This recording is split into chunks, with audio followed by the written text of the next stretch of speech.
एक गांव में एक गरीब लेकिन ईमानदार किसान हरीराम रहता था।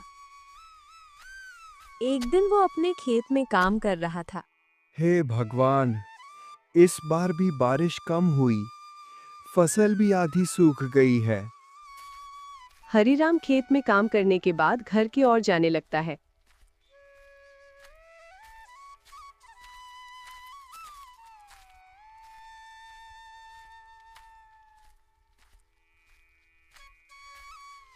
सुनिए जी, घर में राशन बस 2 दिन का बचा है।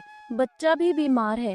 तुम फिक्र मत करो, ईमानदारी से जो कमाया है उसी में गुजारा करेंगे। भगवान सब देख रहा है। हरीराम अपनी थोड़ी सी फसल लेकर बाजार गया। उम्मीद थी कुछ पैसे मिल जाएंगे।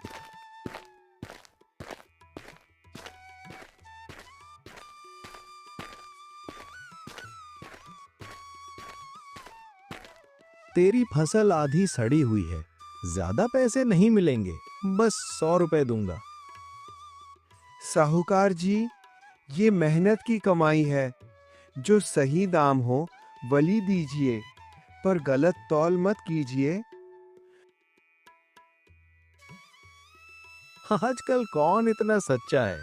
चल ले जा पूरे 300 रुपए। तेरी बात ने दिल छू लिया। रास्ते में उसे एक चमकती थैली मिली। उस थैली में सोने के सिक्के थे।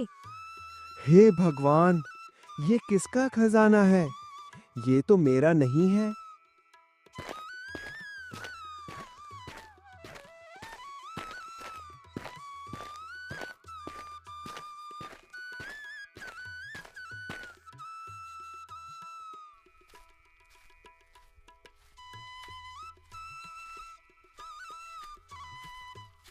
आपको कहाँ से मिले ये सिक्के?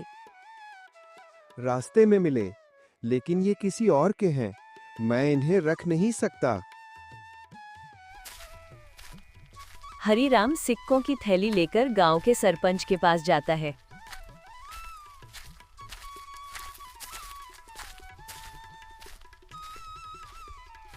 सरपंच जी, ये थैली मुझे खेत के रास्ते मिली।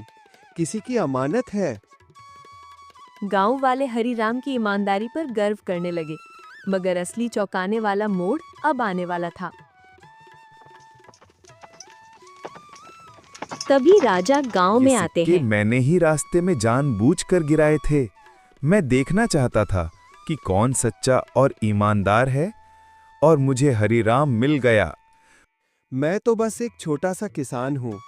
अगर मेरी ईमानदारी किसी को प्रेरणा दे सकती है, तो मैं चलने को तैयार हूँ। जी, ये तो आपके लिए सम्मान की बात है। हमें गर्व है आप पर। हरीराम को राजमहल में सम्मानित किया गया और फिर उसका नया सफर शुरू बच्चों, हुआ। सच्चाई से डरो मत।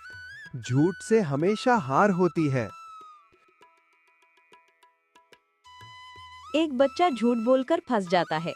मैंने झूठ बोला, मुझे माफ कर दो। गलती को मानना भी ईमानदारी होती है। ईमानदारी सबसे बड़ा खजाना है।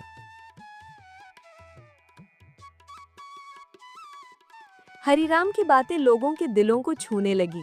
गांव में अब कोई झूठ नहीं बोलता था। न तौल में बेईमानी, न व्यवहार में छल।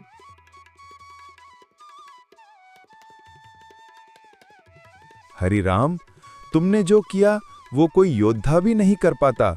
मैं तुम्हें अपना सलाहकार बनाता हूँ इस पूरे राज्य के लिए। देखा जी, आपकी सच्चाई रंग लाई।